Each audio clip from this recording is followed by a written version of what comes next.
Bueno, una vez más, buenas noches, bienvenidos. Contento de estar con ustedes hoy aquí y tenemos un tema muy lindo, muy apasionante que vamos ahora a desentrañar desde la misma Biblia, que es el segundo capítulo de Daniel, así que abran sus Biblias en el segundo capítulo del libro de Daniel. Allí vamos a encontrar de que, bueno, después de lo que pasó en el capítulo 1, habían ya pasado 3 años, según lo que nos dice ahí el relato de Daniel en el versículo 1, y dice que el rey Nabucodonosor tuvo un sueño, y se puso muy mal, dice la Biblia, que se turbó y se le fue el sueño. Y claro, todos nosotros podemos tener sueños, y es normal que cada uno de nosotros tenga sueños porque nuestro inconsciente, cuando nosotros nos vamos a dormir, trabaja y claro, y va tratando de resolver situaciones. A veces te vas a dormir y te fuiste pensando en un problema y al otro día te levantás y ya tenés la solución, ya tenés la respuesta, ¿no? Porque tu cabeza siguió trabajando. O a veces no. A veces se te embarulló más la cabeza también porque te vinieron un montón de imágenes a tu mente, porque pasaron varias cosas y bueno, suele pasar, suele pasar. Nosotros vemos de que hay mucha gente que está interesada en los sueños y algunos dicen, bueno, yo tuve un sueño, dígame, ¿fue un sueño de Dios, no fue de Dios? ¿Qué pasó? Bueno, no todos los sueños son de Dios, es más, la gran mayoría no lo son y hay gente que cree que todos los sueños son de Dios. No, no es así. Nosotros tenemos pautas para saber cuáles sueños son de Dios y cuáles no. Y en la Biblia están todas esas pautas, pero hoy no voy a desarrollar eso, sino que voy a desarrollar el sueño más importante que tuvo un ser humano. Es algo muy interesante, pero este es el sueño más importante del mundo y me quedo corto con el título, porque justamente abarca nuestro pasado, el nuestro presente y nuestro futuro. Este no es cualquier sueño. Es un sueño que provino del mismo Señor. El Espíritu Santo obró en la vida de Nabucodonosor para mostrarle algo y utilizó a uno de sus hijos, que fue Daniel, ¿verdad? Y es lo que vamos a ver en esta noche. En esta noche nos vamos a basar en dos partes del capítulo, en el sueño de Nabucodonosor y después en todo lo que tiene que ver con respecto al sueño y lo que es la interpretación de ese sueño y cómo nos afecta a nosotros hoy. Porque claro, nosotros a veces podemos soñar cosas, las mamás sueñan cosas, ¿no es cierto?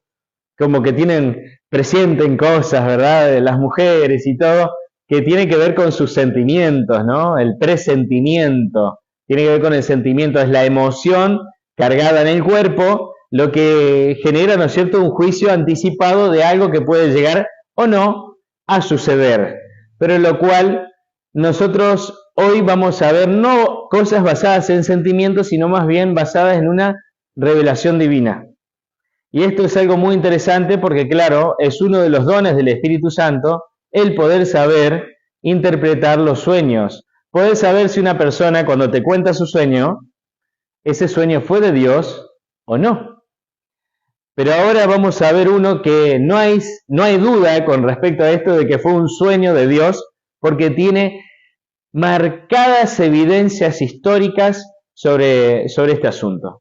Y fíjense de que el sueño es básicamente una imagen. El sueño es básicamente una imagen en movimiento y estático. Aparece una estatua, ¿sí? Y el rey Nabucodonosor había tenido este sueño de una estatua imponente, grande, la cabeza de oro, el pecho y los brazos de plata, el vientre y las piernas, ¿no es cierto?, eran de bronce, ¿no es cierto?, y el resto de las piernas, ¿no es cierto?, eran de plata y de hierro, y después los pies de hierro y barro cocido. ¿Tá? Y viene una piedra y golpea la estatua en los pies y destruyó la estatua. ¿Tá? Nosotros muchas veces hemos escuchado esta historia y capaz que sea una historia para niños, como piensan algunos, pero no lo es. Es para niños, pero también es para los adultos, es también para nosotros. Y tiene una importancia muy grande. Y bueno, el rey Nabucodonosor había soñado esto, pero vemos de que el sueño lo olvidó.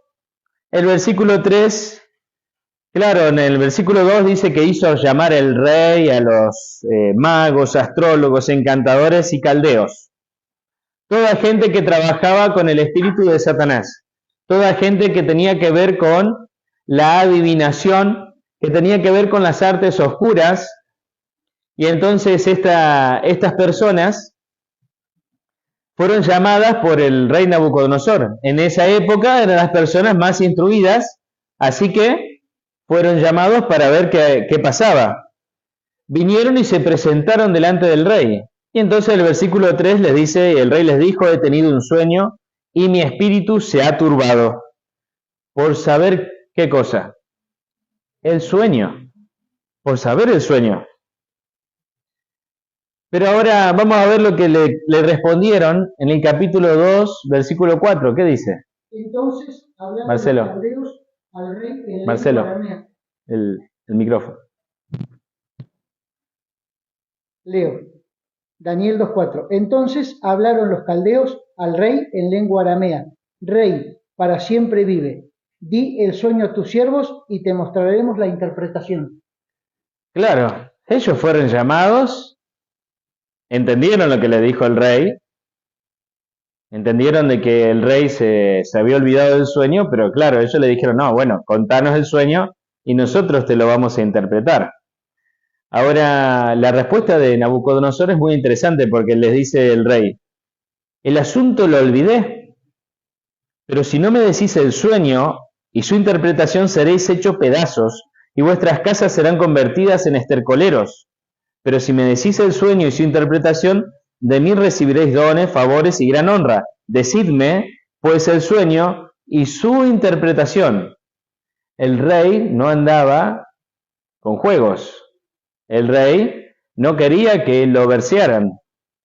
El rey no quería que le contaran un cuentito. Él quería que le dijeran. O sea, a ver, ustedes dicen que tienen poderes. Bueno, a ver, muestren los poderes. O sea, el desafío es acá, es a la gente que tiene poderes sobrenaturales adquiridos por las artes mágicas de los demonios, del espiritismo, que eran brujos, brujas, como los hay hoy, porque esto no ha desaparecido, estas artes místicas no desaparecieron, sino que con los años han proliferado y uno diría, pero con tanta tecnología que tenemos y todo, sí, pero esto no desapareció. Y la gente consulta cada vez más a esto. No es de que desapareció, la tecnología superó todo esto. No, no desapareció. Y en esta época, esta forma de consulta era más que común. Pero el rey los conocía y sabía que eran bastante chamulleros. Sabía que les gustaba la labia, lo querían envolver. Entonces, le dijeron en el versículo 7. Respondieron por segunda vez y dijeron, diga el rey el sueño a sus siervos y les mostraremos la interpretación. Esto lo prendió fuego a Nabucodonosor. Lo prendió fuego. Y entonces el rey respondió y dijo, yo conozco ciertamente que vosotros ponéis dilaciones porque veis que el asunto se me ha ido. Si no me contáis el sueño, una sola sentencia hay para vosotros. Ciertamente preparáis una respuesta mentirosa y perversa que decir delante de mí entre tanto que pasa el tiempo. Contadme pues el sueño para que yo sepa que me podéis dar su interpretación.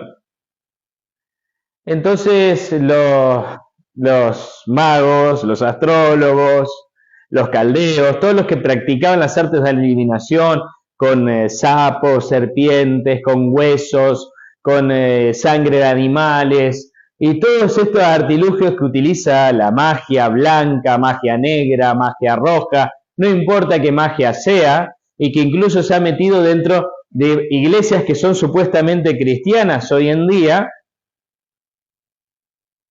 Mucha gente acude a estas personas pensando de que son poderes sobrenaturales. Sí, son poderes sobrenaturales, pero no provienen de Dios. Ahora, Nabucodonosor los pone entre la espada y la pared porque le dice, claro, ustedes están haciendo tiempo y no me dan la respuesta, pero me tienen que dar una respuesta. ¿Y qué le dice en el versículo 10 al 11? Los caldeos respondieron delante del rey y dijeron: no hay hombre sobre la tierra que pueda declarar el asunto del rey.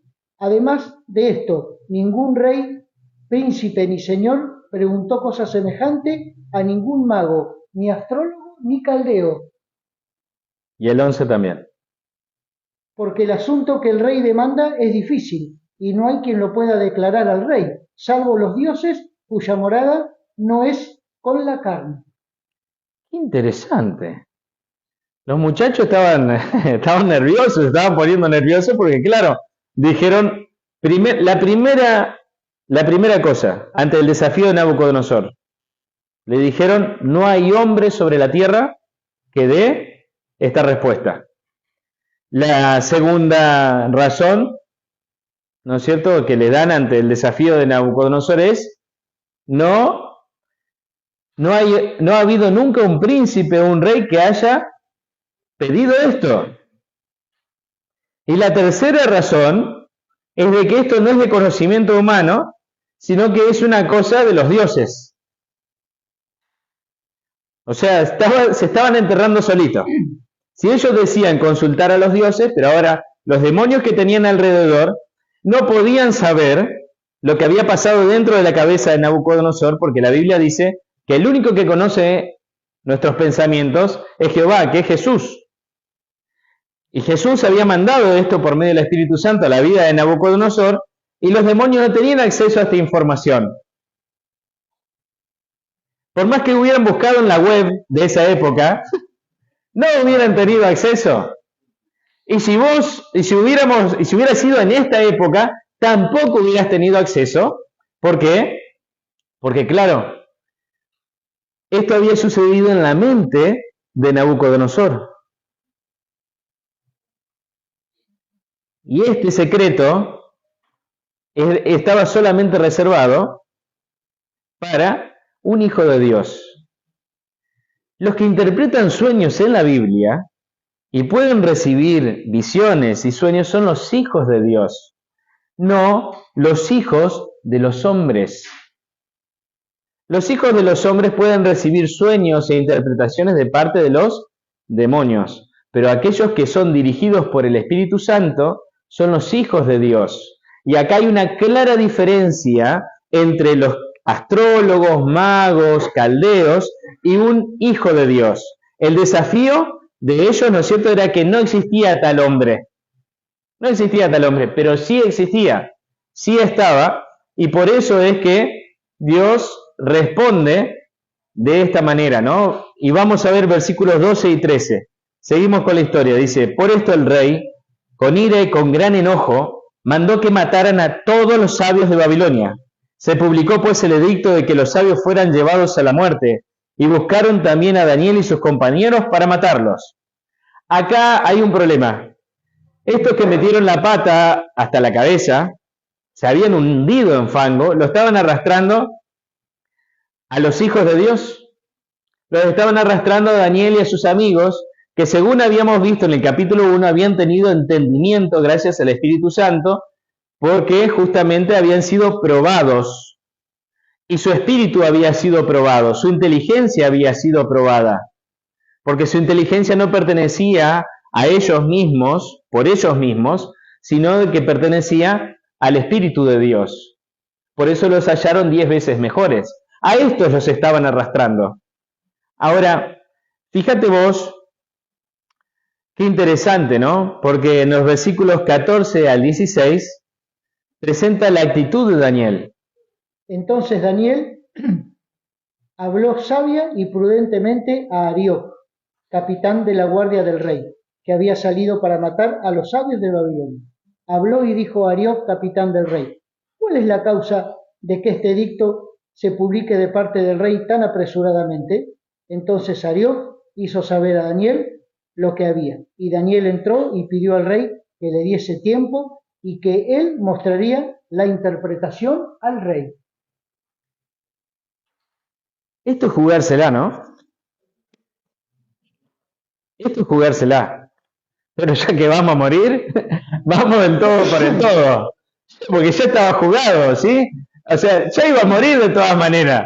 Así que fue y se presentó delante del rey y le dijo que le diera tiempo para darle la respuesta al rey. O sea, Daniel no tenía la respuesta.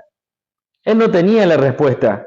Pero fíjense que en el versículo 17 al 19, ahí aparece algo interesante. Luego se fue Daniel a su casa e hizo saber a Ananías, Misael y Azarías, sus compañeros, lo que sucedía, para que pidieran misericordias del Dios del cielo sobre este misterio, a fin de que Daniel y sus compañeros no perecieran con los otros sabios de Babilonia. El secreto le fue revelado a Daniel en visión de noche, por lo cual bendijo Daniel al Dios del cielo. Y acá vemos la fe de ellos. ¿Ellos qué hicieron? Daniel se puso a orar con su grupo pequeño de amigos, se puso a orar para recibir una respuesta del cielo. No fue a buscar en libros, en enciclopedias, no fue a consultar a otros magos, astrólogos, adivinos, ¿no? Él consultó a aquel que todo lo sabe. Él consultó al Dios del cielo, aquel que conoce todos los secretos y misterios. Y vos fíjate qué interesante esta postura, porque claro, cuando vos tenés una duda sobre la Biblia, ¿sabés qué haces? Agarrás y ponés un videíto para ver qué dice fulano, para ver qué dice este pastor, para ver qué dice este apóstol, este profeta, para ver qué opina esto o lo otro. Pero no le consultás al Dios del cielo cuando tenés una duda. ¿Por qué? Porque no crees. ¿No crees lo que dice la Biblia de que a través de la oración nosotros le pedimos al Espíritu Santo que nos ayude a interpretar la Biblia? ¿Por qué yo puedo entender la Biblia y te la puedo explicar hoy? Porque a mí me la explicó antes el Espíritu Santo. Porque antes yo me tomé el trabajo, oré, le pedí al Señor e incursioné en la historia, en la palabra de Dios. No es porque fui a la universidad, no es por eso. El pastor sabe porque fue a la universidad, licenciado en teología. No, no es por eso.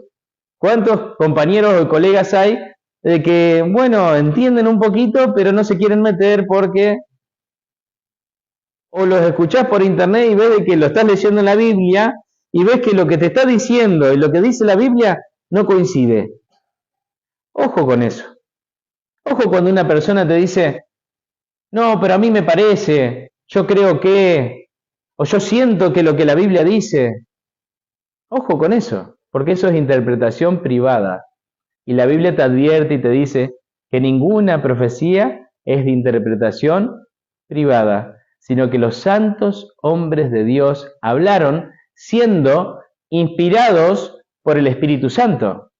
Y cuando vos tenés en cuenta este versículo bíblico, ves de que no es simplemente un versículo bíblico o una opinión, esto es un principio para poder entender la palabra de Dios. O sea que así como los hombres de Dios entendieron y pudieron comunicar, ¿yo qué tengo que hacer? Lo mismo. ¿Qué hizo Daniel para entender algo que él no sabía? ¿Qué hizo? Consultó al Dios del cielo. Lo mismo tenés que vos y yo tenemos que hacer cuando vamos a estudiar la Biblia. Es lo mismo. Porque si no, no vas a poder nunca entender. Yo ahora te explico, pero capaz que a vos te entra por acá, después te sale por acá. ¿Cómo te queda el conocimiento? Gracias al poder de Dios. Ahora, hay otra cosa interesante, ¿no? Daniel bendijo al Dios del cielo, porque el Dios del cielo le mostró el sueño y la interpretación. Y hay toda una oración de Daniel. Allí, ¿verdad? Que es muy bonita. Habló Daniel y dijo, sea bendito el nombre de Dios, dice el versículo 20. El nombre de Dios de siglos en siglos, porque suyos son el poder y la sabiduría. Él muda los tiempos y las edades, quita reyes y pone reyes, da sabiduría a los sabios y la ciencia a los entendidos. Tenés que tener en cuenta esta palabrita, porque esta palabrita después la vamos a estudiar en el capítulo 12. El entendido que aparece también en el capítulo 1, y ya te lo digo, para que no te quedes con la duda, es aquel que tiene al Espíritu Santo en su vida, para que el Espíritu Santo le enseñe. ¿Cómo entendés vos la Biblia? ¿Cómo entendés vos las profecías bíblicas? Gracias a la acción del Espíritu Santo. Si no las podés entender, es porque, ¿qué es lo que te hace falta? El Espíritu Santo. No te hace falta un pastor, no te hace falta una enciclopedia, un astrólogo, un caldeo, un adivino. No, lo único que te hace falta es el Espíritu Santo. Y no necesitas pagar, porque el Espíritu Santo es gratis. ¿Sabes que a pesar de la época que vivimos, lo tengo que decir, porque hay tanta gente que lo compra el Espíritu Santo, tanta gente engañada que le engañan y les hacen comprar el Espíritu Santo, les hacen comprar el perdón, cosas que son completamente gratuitas. Ahora, fíjate vos que la oración continúa, ¿verdad? Vos después la podés seguir leyendo la oración, pero yo tengo que avanzar un poquito más con el tema. Ahora, después Daniel fue a verlo al rey, y vamos a saltar al versículo 26, ¿sí? No vamos a ver la charla de Daniel con Arioc para que no mate a los sabios y todo eso, porque Daniel va y habla con el capitán y todo, pero ya vamos a ver directamente al rey, ¿sí? Al rey y Daniel. Ahora, en el versículo 26 dice: respondió el rey a Daniel y le dijo, al cual llamaban Belsasar: ¿podrás tú hacerme conocer el sueño que vi y su interpretación? Daniel respondió al rey diciendo: el misterio que el rey demanda, ni sabios, ni astrólogos, ni magos, ni adivinos lo pueden revelar al rey. Pero hay un Dios en los cielos que revela los misterios, y él ha hecho saber al rey Nabucodonosor lo que ha de acontecer en los últimos días. Estos son tu sueño y las visiones que has tenido en tu cama. Lo primero que tenemos que resaltar de la respuesta de Daniel es que él no se puso en primer lugar. No se puso en primer lugar. Porque claro, cuando vos le enseñás algo a alguien, das un sermón, das una explicación bíblica, y alguien te felicita, te dice, bien, muchas gracias por el mensaje que diste. No, gloria a Dios, querido. Vos no tenés que estar en primer lugar. Porque si no te empezás a creer de que vos entendés, de que vos sabés, entonces te gusta discutir, te gusta ir y pelear con este, sí porque peleé con el sacerdote, sí porque peleé con tal pastor, sí porque le callé la boca a tal persona de tal religión. Qué fea actitud. No es la actitud de un cristiano, no es la actitud de alguien que tiene el Espíritu Santo. El Señor no nos ha llamado a nosotros para que andemos peleando con la gente. El Señor nos ha llamado para ser pacificadores, para llevar la palabra de Dios. El Señor nos ha llamado a nosotros para explicar la palabra y no para atribuirnos cosas que no nos pertenecen. El conocimiento que vos recibiste de Dios, ¿te pertenece porque sos inteligente? ¿Vos entendiste la Biblia porque sos inteligente? ¿Lo que vos sabés de profecía es porque fuiste a la universidad y sos más inteligente? No. Vos tenés que ver de que vos podés entender de profecía, hasta un niño puede entender de profecía si se dispone en las manos del Espíritu Santo a comprender, si se esfuerza por entender. El Espíritu Santo le da entendimiento a cualquier persona que él quiera. Lo que recibió Daniel fue un privilegio. ¿Cómo puede ser que haya gente que ande sanando y todo, y que reciba dones, que le cuenten los sueños y todo, y se enriquezca? ¿Es de Dios eso? Fíjate que los hijos de Dios no reciben dinero por sanar en la Biblia. No reciben dinero por enseñar. Y hay pastores que se aprovechan de eso, hay gente que se aprovecha de eso, y no está bien. Hay gente que te cobra por ir a hacer una oración a tu familiar que está enfermo. Hay gente que te cobra por un casamiento. Hay gente que te cobra para leerte la palabra de Dios, para tener una entrevista y poder hablar de las cosas de Dios. cómo han hecho mercadería del Evangelio.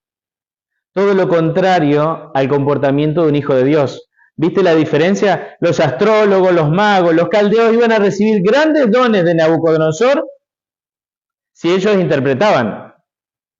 Daniel no está pidiendo nada de eso. Daniel está abrogando por su vida y para salvarle la vida a ellos. A los codiciosos, a los idólatras, les está salvando la vida. En eso ningún trato con ellos. Qué diferente, ¿no? Qué políticamente incorrecta la actitud de Daniel. Ahora, otro detalle de lo que dijo Daniel. Daniel le dijo al rey, en el versículo 28, de que lo que recibió el rey es para los últimos días. Y acá aparece esta frase que se va a repetir, y se va a repetir durante todo el capítulo, durante casi todos los capítulos, ¿verdad?, de Daniel hasta el final.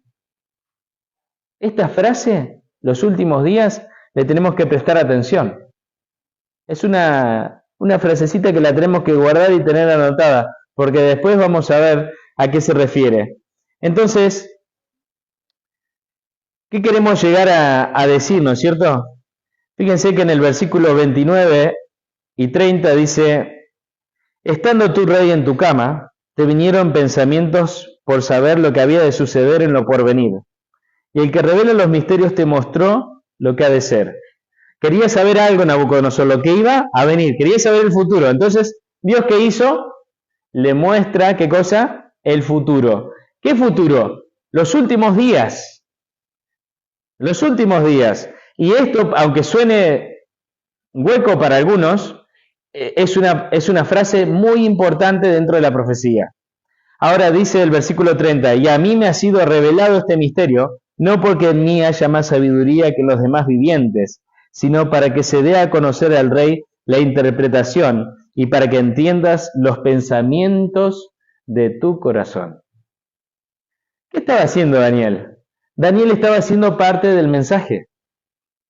Cuando nosotros estudiamos profecía, nosotros aprendemos el pasado de la humanidad, el presente y el futuro. Entonces yo tengo que decidir cuál es mi papel dentro de la profecía. ¿Qué voy a hacer? ¿Voy a tomar partido? ¿Voy a participar del plan de Dios en el conflicto entre el bien y el mal? ¿O me voy a quedar de brazos cruzados? El tema es el siguiente. Dentro de la profecía y dentro de la Biblia no hay lugares grises. O es blanco o es negro. O estoy con Dios o estoy con el diablo. Entonces, cuando estudio la Biblia, voy viendo lo que dice la Biblia, voy viendo lo que dice Dios en la Biblia y tengo que decidir. Porque la profecía es para encaminarme. Si yo no conozco la profecía, no sé de dónde vengo, ni tampoco dónde estoy, ni hacia dónde voy. Por eso es importante estudiar profecía. Y aunque haya personas que dicen, no, es más importante el amor de Dios, ¿vos te pensás que el amor de Dios no está en la profecía? Si Dios nos ama tanto que nos reveló el pasado, el presente y el futuro de la humanidad. Y vos fíjate que este sueño es tan importante para nosotros y algunos no le dan bolilla. No le dan bolilla, pero ahora vamos a ver la importancia de este sueño. Claro, porque después, desde el versículo 31, empieza la explicación. Y aunque ustedes lo tienen acá, no se ve muy bien. Pero capaz que, Cirilo, capaz que apagamos un poquito las luces, aunque no se me vea la cara. Yo por los que están en internet. Ahí está. Y apágame este también. Ahí está. Y después que lo termine, ahí sí, para que vean que no es una voz en off nomás. Fíjense que hay algo interesante, ¿no? Nosotros tenemos la estatua. Esta es la estatua en la cual soñó el rey Nabucodonosor. Y en esta estatua, la cabeza es de oro. Y Daniel le dice, tú, rey, veías en tu sueño una gran imagen. Esta imagen era muy grande, su gloria muy sublime. Estaba en pie delante de ti y su aspecto era terrible. La cabeza de esta imagen era de oro fino. Y después le dice, tú, rey, eres esa cabeza. El imperio de Babilonia fue del 605 hasta el 539 a.C. Después, más adelante, en Daniel 7, vamos a ver de que esta cabeza se une a un león alado, que es una bestia. Ya te la voy mostrando para que después no te quede la cabeza así cuando lleguemos al capítulo 7. En los pechos y los brazos es el imperio de Medo-Persia, que van del 539 al 331. Dios le dijo de que después del reino de Babilonia vendría el de Medo-Persia, que está simbolizado por un oso que tiene una parte más alta que otra y con 3 costillas en la boca. Después vamos a ver todo el simbolismo con eso. Ahora, después viene el imperio griego, que es el bronce, que es esta parte de la estatua. El vientre y los muslos de bronce, de que van del 331 al 168 a.C., el imperio griego, que está simbolizado por un leopardo de 4 cabezas con 4 alas. Lo explica bárbaro la Biblia. Un reino detrás del otro. Después viene el imperio romano. Y así es como nosotros lo conocemos en la historia. Pero lo interesante de esta profecía es de que esto Dios lo dijo mucho antes de que surgieran. Ahora, después de que viene el imperio romano, que es de hierro, ¿no es cierto?, las piernas de hierro, simbolizado, ¿no es cierto?, por una bestia grande y terrible, con unos dientes y unas uñas de hierro con las cuales desmenuzaba y mataba y avanzaba y hacía lo que quería, con 10 cuernos. Esta bestia tiene 10 cuernos. Llegamos a los pies mezclados con barro cocido y hierro. Estos pies tienen 10 dedos. Al igual que la bestia en la cabeza tiene 10 cuernos. Y claro, cuando yo veo este detalle, me voy a fijar que después las 10 tribus bárbaras que se asentaron en Roma fueron las responsables después de destruirla a Roma. Claro, y vos ves de que esas 10 tribus bárbaras están dentro de la historia. Nosotros encontramos ahí en el número 1, vos ves a los anglos, que son los ingleses. ¿Sí? Así se llamaban, la tribu bárbara se llamaba así. Después están los francos, que son los de Francia. Los visigodos, que eran del norte de España. Los suevos, en el número 4, que eran de lo que después se conoce como Portugal. Después los alamanes o germanos, que llegaron a ser Alemania. Después los burgundios o burgundos, que son los de Suiza, llegó a ser Suiza. Los ostrogodos, los que llegaron a ser, que eran parte, ¿no es cierto?, de lo que hoy es Austria. Los lombardos sería lo que nosotros conocemos como hoy Italia. Y los érulos habitaban en el sur de Italia. Así como, y bueno, nosotros vemos que después de estos 10 dedos, estos 10 cuernos, tratan de unirse, dice, tratarán de unirse, porque dice el versículo 43, así como viste el hierro mezclado con barro, así se mezclarán por medio de alianzas humanas, pero no se unirán el uno al otro, como el hierro no se mezcla con el barro. Claro, nosotros vemos en la historia que todo esto sucedió. Esto es la Europa que nosotros conocemos hoy.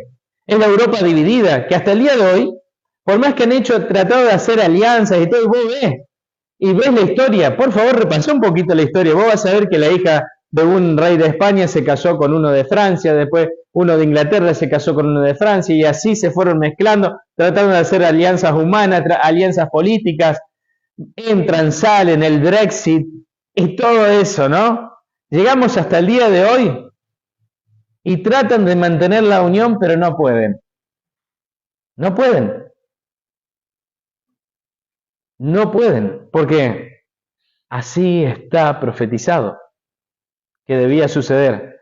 Porque claro, yo vuelvo para atrás la estatua y veo de que ¿existió o no existió Babilonia? Existió. ¿Cuál era el metal precioso de Babilonia? El que más comerciaba y que tenía en sus casas y todo lo que querían tener era oro. Y después viene Medo-Persia, la época de la plata. Todo era de plata, ya el oro no interesaba tanto, era más que nada la plata. Después viene el bronce, los griegos con sus escudos de bronce, su ejército que corría rápido y iba conquistando rápido y hacía todo era bronce, la época de bronce. Después viene el hierro con los romanos, la época romana, sus construcciones, sus cosas, ¿verdad? Y todo eso, todo ese esplendor que tenía Roma gracias a su imperio que iba avanzando e iba destruyendo todo a su paso. Pero el imperio romano fue minado por 10 tribus bárbaras. Y esas 10 tribus bárbaras le pusieron fin al imperio romano. Y esas 10 tribus bárbaras llegan hasta el tiempo del fin. Por eso cuando le dice Daniel, es para los últimos días, vos vas a ver que hay un versículo muy interesante que dice, en los días de estos reyes, que es el versículo 44. En los días de estos reyes pasaría algo. ¿Qué es lo que pasaría en los días de estos reyes? De estos reyes que aparecen acá. De estos reyes que son la Europa dividida de hoy. De hoy, porque ahora ya pasamos por Babilonia, Medo-Persia, Grecia, Roma. Pasamos por las tribus bárbaras destruyeron Roma, destruyeron la Roma pagana. Pero surge otra Roma, que es la Roma papal. Y la Roma papal destruye 3 de estas grandes tribus, que son los visigodos, los ostrogodos, los vándalos y los érulos, que hoy no existen. Hoy no existen. O sea, existe Italia con los lombardos, ¿sí? Existen los érulos, no existen los érulos, pero sí existe el sur de Italia. Pero estas tribus fueron destruidas por la Roma papal, que fue surgiendo. Y todo esto tiene correlación con la historia. Yo no lo estoy inventando. Vos mismo lo podés corroborar, pero obviamente, a veces no todo se puede corroborar con internet, ¿verdad? Esta historia queda todavía en los libros. Aunque se ha tratado de destruirla, sigue existiendo. Y aunque la destruyan a todos los libros, hay algo que no van a poder destruir: la palabra de Dios. La Biblia. Lo intentaron durante 1260 años, pero ¿sabe qué? No pudieron. No pudieron destruir la Biblia. En la Edad Oscura quisieron, pero no pudieron. No pudieron. La palabra de Dios va a existir. Sécase la hierba, marchítase la flor, pero la palabra del Dios nuestro permanece para siempre. Esa es una profecía bíblica del libro de Isaías y que sigue vigente. Sigue vigente. Y por más que se ha quemado la Biblia, se ha perseguido lo que traducían la Biblia, nosotros tenemos héroes de la Biblia, personas que vivieron en el 1700, personas que dieron su vida para que nosotros hoy podamos tener la Biblia. A costa de su vida tradujeron la Biblia de los originales para que vos lo tengas hoy en tu idioma. En tu idioma. Por eso hay que valorar todo esto que nosotros estamos aprendiendo. ¿Cuál es la parte más importante del sueño? ¿Es la cabeza? Nabucodonosor creía que era la parte más importante, pero no era. ¿Son los pechos y los brazos la parte más importante? No. ¿Acaso serán los muslos y la cadera? No. ¿Acaso serán las piernas? ¿Serán los pies? No, la parte más importante es la piedra. La piedra simboliza el regreso de Cristo en gloria y majestad. En los días, no se ve, pero es en los días de los pies, de los dedos de los pies. ¿En qué días? Los nuestros, querido. Vos fíjate, cuando yo te dije el sueño más importante del mundo, no escatimé ni un gramo. No exageré nada. ¿Por qué? Porque así es. Es el sueño más importante. Esta piedra, ¿no es cierto? Que en el versículo 35, claro, nosotros encontramos en el versículo 34, dice: estabas mirando hasta que una piedra se desprendió sin que la cortara mano alguna, o sea, ningún ser humano la maneja, o sea, no tiene que ver con el mundo de los humanos, e hirió la imagen en los pies de hierro y barro cocido, y los desmenuzó. No, la piedra no hiere en la cabeza, no hiere acá, hiere en los pies. Hiere en nuestra época.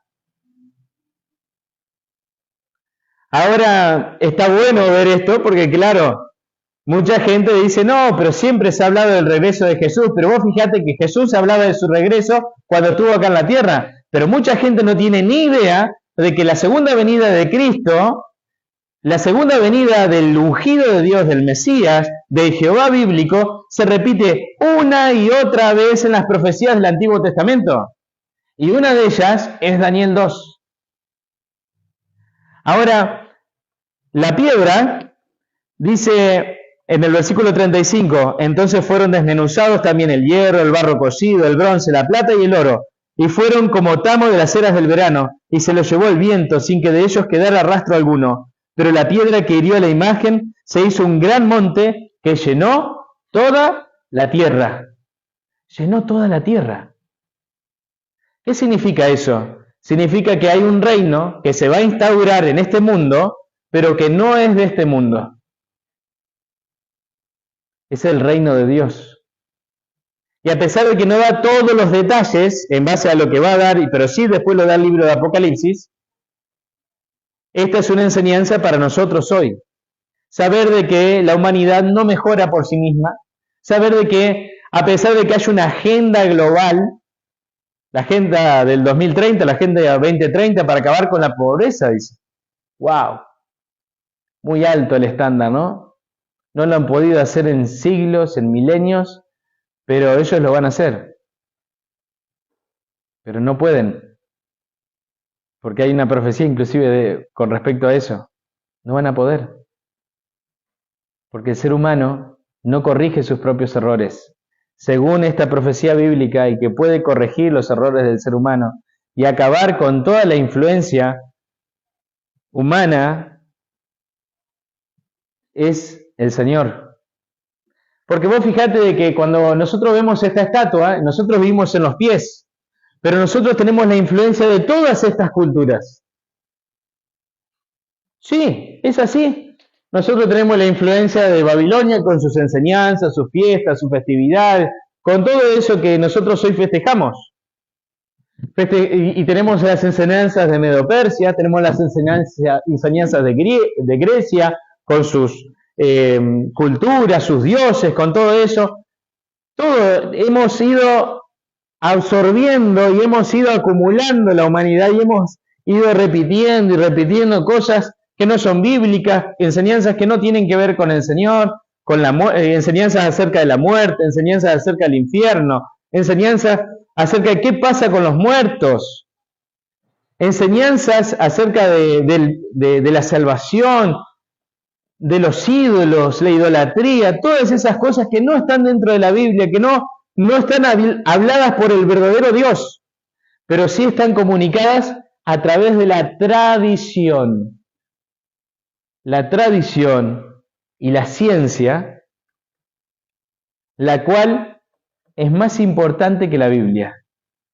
Porque vos fíjate que cuando Nabucodonosor recurre, ¿a quién recurre? A los magos, a los astrólogos, a los adivinos. Cuando una persona tiene un hijo que no se puede sanar, ¿a quién recurre? Algunos no recurren a Dios. Recurren al médico y después de recurrir al médico, ¿a quién recurren? Al curandero, a quien le pueda dar algo, le doy lo que sea para que le salve. ¿Y acaso no volvés a repetir las mismas historias de los griegos que sacrificaban para salvar a su hija? ¿O que sacrificaban a su hijo o a su hija para salvar, un rey que sacrificaba a su hijo o a su hija para salvar una nación? Pero todo en pos de el oscurantismo, del espiritismo. Nosotros hoy vivimos en una época donde estamos atravesados por todas estas enseñanzas, pero también hay una enseñanza sobre todas, la misma que Daniel, que cuando tenés un problema o tenés una dificultad recurrís al Dios del cielo. No sabés algo, no podés resolver algo en tu vida, ¿a quién recurrís? Al Dios del cielo. Vos siempre vas a ver que hay una persona, de entre todos que vos los que conocés, hay una persona que es un hijo de Dios. porque en esa persona actúa el Espíritu Santo. Que no anda aparentando, que no anda haciendo cosas para llamar la atención, es un hijo de Dios. Es un hijo de Dios que conoce la palabra de Dios. Nosotros hasta ahora hemos visto algunas palabras claves, las cuales tenemos que tener en cuenta. En Daniel 2.35, Daniel 2.44, Daniel 2.28. ¿Cuáles son esas palabras claves? La primera, un gran monte. ¿Sí? Ahora lo vamos a explicar un poquito más. En los días de estos reyes y Miqueas 4.1. Vamos a buscar Miqueas 4.1. Si no sabes dónde está después de Jonás. Continuando Daniel, vas a encontrar unos libros chiquititos y a medida que vas girando las páginas, vas a encontrar ahí varios. Y en Miqueas capítulo 4, versículo 1, dice lo siguiente. Acontecerá en los postreros tiempos que el monte de la casa de Jehová será establecido por cabecera de montes y más alto que los collados, y correrán a él los pueblos. El monte de la casa de Jehová. Claro, cuando nosotros después estudiamos profecía, vemos de que el Señor, después de que venga por segunda vez, nos lleve al reino de los cielos, pasemos con Él 1000 años, todo lo que habla Apocalipsis 19, Apocalipsis 20 y Apocalipsis 21, se cumple en esta declaración, donde está descrita y está resumida en simplemente una imagen de Daniel 2. El hecho está así. Jesús viene por segunda vez. Vamos con Él, lo resucitamos, los que estamos vivos, y vamos con Él, y estamos 1000 años en el reino de los cielos. Te estoy dando un curso acelerado de profecía, no te preocupes. Y entonces, después de pasar esos 1000 años, con el Señor en el reino de los cielos, volvemos a la tierra para el juicio de los impíos, para dar sentencia, donde están Satanás y el resto de las personas. Si no sabes esto que estoy hablando, después podés buscar en mi canal de YouTube, podés buscar, hay un capítulo entero sobre esto, que es el castigo a los impíos, ¿no es cierto? El castigo para Satanás y los impíos en lo que tiene que ver con el libro de Apocalipsis. Y ahí te lo explico en detalle. Ahora solamente te lo tengo que nombrar. Después de que vuelve el Señor por tercera vez a la tierra, lo hace con la ciudad celestial. Esa ciudad se asienta sobre el monte de los olivos. Y ahí queda establecido el monte de Dios. Antes de que la ciudad se asiente, Satanás va a atacar la ciudad con todos los impíos que resucitaron la tierra y el Señor los destruye. Y allí se fonda el monte de la casa de Dios, de la cual habla esta profecía de Miqueas 4.1. Miqueas 4.1 te ayuda a entender qué es la roca. ¿Qué es la roca? Es el Señor Jesucristo viniendo en gloria y majestad para instaurar su reino aquí en la tierra. La roca en Juan, en el Evangelio de Juan, es Jesús. Sobre Él fundamos nuestra vida. Y si vos hoy fundás tu vida también sobre el Señor Jesucristo, vas a entender que este gran monte puede ser tu gran esperanza. Tu gran esperanza no puesta en los seres humanos, porque vos fíjate que todos ven a un político, lo ven como un mesías, como alguien que va a acabar. ¿Se acuerdan que hace años atrás, no hace mucho, había un político que decía, pobreza, cero? ¿Se acabó la pobreza con ese hombre? No. ¿Qué dijo el Señor Jesucristo estando aquí en la tierra? Pobres tendrán siempre. Pobres tendrán siempre. ¿Hasta cuándo? Hasta que venga el Señor Jesucristo. Y entonces allí se acabará la muerte, el sufrimiento, el dolor, el llanto, la enfermedad, la pobreza, la desigualdad social, todo se acabará. Pero claro, ¿cuándo se acabará? En los días de los reyes de Europa. En nuestros días. Hay otros actores también que están jugando dentro de la profecía, pero no voy a hablar de ellos ahora. Pero lo que sí estamos viendo es de que estas son palabras clave en Daniel. El gran monte, los días de estos reyes también conocidos como los últimos días, queridos. En la Biblia se los conoce también como los últimos días o los tiempos finales. Esa es la cuarta palabra importante, la cuarta frase importante, los últimos días. Nosotros hoy vivimos en los últimos días. Y claro, eso por ahí puede ser un poco impactante, ¿no? Porque te dicen, los últimos días, uy, ¿qué tengo que hacer? Tengo que vender esto, tengo que hacer lo otro. No tenés que vender nada. Tranquilo. No tenés que invertir ningún tipo de dinero ni nada. Lo único que tenés que hacer es arrodillarte, pedirle perdón al Señor por tus pecados y pedirle al Espíritu Santo que te ayude a entender la Biblia, porque necesitas y es prioritario que puedas aprender profecía.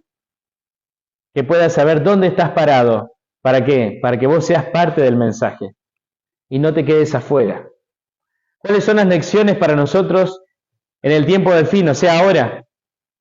Bueno, después de tantos fracasos humanos por mejorar el mundo a través de conquistas, todo el dolor terminará y el reino de Dios será instaurado. ¿Por quién? Por Jesús. ¿Y durará cuánto? Para siempre. El ser humano no podrá echarlo a perder. Gracias a Dios por eso, ¿no? La historia de la humanidad termina con la intervención divina. Cuando vi esta estatuita me pareció muy simpática, ¿no? Porque claro, refleja lo que estábamos viendo.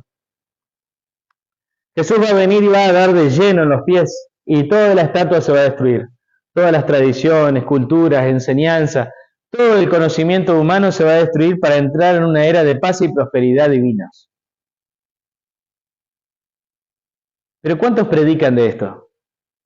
¿Cuántos hablan de esto hoy? Pero no está de moda. Hoy está de moda hablar de otras cosas. Porque somos más exitistas. Somos personas que nos dejamos llevar por la emoción. Y esto no es una cuestión emocional. Es una enseñanza bíblica. ¿Pero qué hace con tus emociones conocer profecía? ¿Te da más miedo? Mirá, cuando conoces al Señor, te das cuenta que el Señor no da miedo. El que da miedo es el diablo. Solo que hemos creído las mentiras, una tras otra, de que el Señor da miedo, de que el conocimiento de la Biblia da miedo. No, yo te puedo asegurar que después de haber estudiado durante años profecías, haber crecido escuchando estas profecías, yo no tengo miedo del Señor. Yo lo que tengo miedo es de fallarle a mi Señor, por no cumplir mi parte en la profecía de enseñarle a otras personas lo que dice la Biblia, como lo dice la Biblia, no como lo dice una religión, no como lo dice una persona, sino como lo dice la Biblia. ¿Qué está en juego acá? La vida de la gente. La vida de la gente. ¿Para qué estamos? ¿Para qué estoy yo como pastor en una iglesia? Para salvar gente. Pero no para salvarlo de un infarto, para salvarlo de esto, de una enfermedad. No estoy para eso. ¿Para qué estoy? Para salvarlos de una muerte segura, de una muerte eterna. Para que puedan entrar al reino de los cielos. Vivimos en la parte final del sueño más importante. Antes que la roca desmenuce, ¿a quién? A la estatua. Vivimos en los pies de la estatua. ¿Qué queda de historia? Nada. Ya no queda historia de la humanidad. O sea, ¿qué otro imperio va a venir? Ningún otro. Dice la Biblia que no va a venir ningún otro imperio, porque el próximo imperio a instaurarse, el único reino que se va a instaurar, el próximo es el del Señor Jesucristo. No, pero Estados Unidos es un imperio. No lo es. Es una potencia. Juega un papel muy importante dentro de la profecía, según el libro de Apocalipsis. Es un cordero que tiene boca de dragón y que habla como dragón. Y con eso ya te estoy diciendo que tenés que leer el Apocalipsis, y sobre todo el capítulo 13. Pero vos fijate qué interesante. Vivimos en los pies de la estatua, los días de estos reyes, que son conocidos en profecía como los últimos días. Ya no hay historia humana. No hay más tiempo profético. Después de esta profecía, no hay más tiempo profético. ¿Qué vas a estar esperando? ¿Que se levante otro profeta? ¿Que se escriba otro libro de la Biblia? No, es que no va a suceder. Porque tal cual se han cumplido las profecías en la Biblia, se va a cumplir también esta. Y esta es una de las pocas que faltan por cumplirse. pero tuvo que pasar todo el resto para nosotros tener acceso a este conocimiento. La solución de los grandes problemas del mundo no están en las manos de los seres humanos, gracias a Dios. Jesús, la roca, vuelve para poner fin al sufrimiento. Si esto no es un mensaje importante para dar, yo no sé qué mensaje es importante. Si este no es un mensaje importante para invertir tiempo, ganas, esfuerzo, preparación, en avisar a la gente, che, hey, está viniendo el Señor Jesucristo. Y a veces te sentís como Noé. Sí, es así. Estás martillando, preparando un barco, ¿no es cierto?, que es la iglesia, y estás diciéndole junto con tu familia a la gente, che, el Señor viene, la tierra va a ser destruida, pero viene un reino de prosperidad, viene el Señor, viene a hacer un cambio en la humanidad, lo que todo ser humano anhela. ¿Qué es lo que anhela todo ser humano? Justicia. ¿Qué anhelas vos dentro de tu ser? Justicia. Eso es lo que queremos. Ya no queremos jueces corruptos, políticos corruptos, ya no queremos injusticia en la educación, desigualdad social, justicia queremos. Queremos vivir dignamente porque nos han arrebatado todo eso. El diablo nos arrebató todo eso, nos arrebató la posibilidad de poder vivir junto al Señor. La equivocación humana nos arrebató todo eso. Todos deseamos algo distinto, algo diferente. ¿Por qué quiero que acabe el mundo? Porque quiero que acabe el sufrimiento. Yo no quiero que mueran las personas. Yo predico. ¿Para qué te predico hoy por internet? ¿Para qué les predico a ustedes en vivo? Para que no perezcan. Para eso predico y para eso gasto mi tiempo, invierto los recursos. La iglesia me apoya y todos avanzamos juntos. ¿Para qué? Para decir la verdad. Porque la verdad tiene que ser dicha. ¿Y cuál es la verdad? Que el diablo es nuestro enemigo. Y que además hay poderes humanos que conspiran junto con el diablo. ¿Para qué? Para hacer perder a la gente. Así de perversa es la gente que está del lado del enemigo. ¿Y sabe cómo le llaman? Le llaman el hombre inicuo.